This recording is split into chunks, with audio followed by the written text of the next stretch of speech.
వచ్చే ఎన్నికల నాటికి పార్టీలో వర్గ విభేదాలు లేకుండా చేయాలని వైసీపీ అధినేత జగన్ భావిస్తున్నారా? పార్టీలో అంతర్గత కుమ్ములాటలు లేకుండా చేయాలన్న లక్ష్యంతో ఆయన అడుగులు ముందుకు వేస్తున్నారా? పార్టీ లైన్ దాటితే ఇక మాటలు లేవు, మాట్లాడుకోవటాలు లేవు అన్నట్లుగా సీరియస్ యాక్షన్ ఉండబోతోందా? బూత్ స్థాయి నుంచి జిల్లా స్థాయి దాకా ఆపరేషన్ క్లీనప్ మొదలుపెట్టారా? వైసీపీలో అసలేం జరుగుతోంది, ఏం జరగబోతోంది?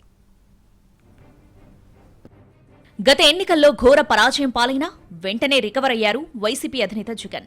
పార్టీని లైన్లో పెట్టే పనులను మొదటి నెల నుంచే మొదలు పెట్టేశారు. పార్టీ బూత్ కమిటీల దగ్గర నుంచి పీఏసీ సభ్యుల వరకు నియామకాల ప్రక్రియ పూర్తి చేస్తూ వస్తున్నారు. 11 సీట్లకే పరిమితమైన 40% ఓట్లు తమ వైపున్నాయని నేతలకు గుర్తు చేస్తున్నారు. వరుసగా సమావేశాలు నిర్వహిస్తూనే పర్యటనలకు కూడా వెళ్తున్నారు. జగన్ ఎక్కడకు వెళ్లినా భారీగా జనం వస్తూ ఉండటం ఆ పార్టీ నేతల్లో హుషారు పెంచుతుంది. ఎన్నికల సమయంలో 80 అసెంబ్లీ స్థానాలతో పాటు పలు ఎంపీ స్థానాల్లో అభ్యర్థులను మార్చి అప్పటికప్పుడు నియోజకవర్గాలకు పంపడంతో అయోమయం నెలకొంది. అవకాశం కోల్పోయిన నేతలు వారి స్థానాల్లోకొచ్చిన నేతలకు సహకరించకపోవడం వల్ల ఫలితాలు మరింత ఘోరంగా వచ్చాయన్న అభిప్రాయాలున్నాయి. ఈ నేపథ్యంలోనే పార్టీని అంతర్గతంగా బలోపేతం చేసేందుకు సీరియస్ యాక్షన్ స్టార్ట్ చేశారు జగన్. పార్టీ వ్యతిరేక కార్యకలాపాలకు పాల్పడినా, ప్రజలకు అందుబాటులో లేకపోయినా అలాంటి వారిని ఇక ఉపేక్షించకూడదు అని నిర్ణయించుకున్నారట జగన్. జగన్ నిర్ణయాలు సీనియర్లకు కూడా దడ పుట్టించేలా ఉన్నాయంటున్నాయి పార్టీ వర్గాలు. గతంలో పలువురు కీలక నేతలపై పెద్ద ఎత్తున అభియోగాలు, ఆరోపణలు వచ్చినప్పటికీ చర్యలు తీసుకోకపోవడం వల్ల పార్టీ ప్రతిష్ట దెబ్బతింది అని జగన్ భావిస్తున్నారట. వచ్చే అసెంబ్లీ ఎన్నికల నాటికి పార్టీలో అంతర్గత కుమ్ములాటలు లేకుండా చేయాలని లక్ష్యంగా పెట్టుకున్నారు జగన్. గ్రామ స్థాయి నుంచి జిల్లా స్థాయి వరకు పార్టీలో రచ్చలకు ఫుల్ స్టాప్ పెట్టేందుకు ఇప్పటి నుంచి ఆపరేషన్ క్లీనప్ మొదలు పెట్టారట జగన్. ఎన్నికలకు ముందే ఎవరు ఎక్కడి నుంచి పోటీ చేస్తారనే విషయంలో క్లారిటీకి రావాలనేది జగన్ ప్లాన్ గా కనిపిస్తోంది.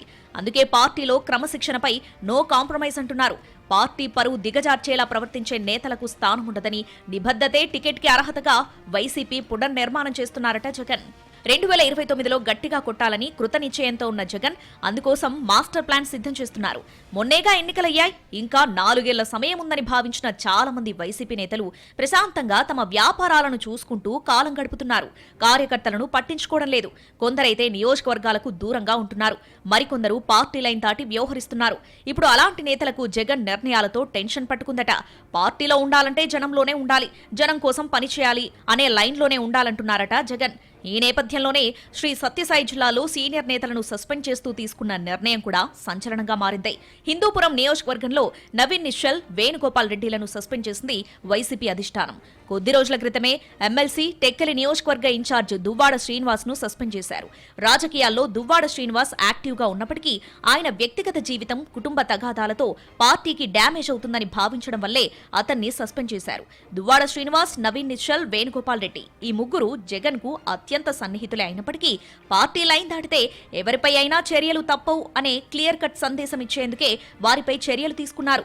గుంటూరు మాజీ మేయర్ కావటి మనోహర్ పై కూడా చర్యలు తీసుకుంది వైసీపీ. మరికొందరు నేతలకు ఫస్ట్ అండ్ ఫైనల్ వార్నింగ్ ఇచ్చింది వైసీపీ. మాజీ మంత్రి ఆదిమూలపు సురేష్ కు కూడా వార్నింగ్ సైన్ అందింది.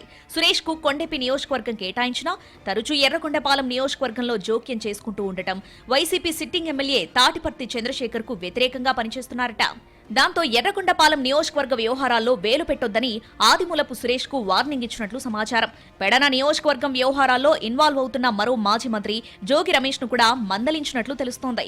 మాజీ ఎంపీ గోరంట్ల మాధవ్ రాప్తాడు నియోజకవర్గంపై ఆసక్తి చూపిస్తూ ఉండటంతో ఆయనకు కూడా కాస్త గట్టిగానే క్లాస్ తీసుకున్నట్లు సమాచారం. ఇలా ఎవరైనా సరే పార్టీకి నష్టం కలిగేలా వ్యవహరిస్తే తక్షణమే సస్పెండ్ చేయాలని జిల్లా పార్టీ అధ్యక్షులకు జగన్ ఆదేశాలిచ్చినట్లు తెలుస్తోంది.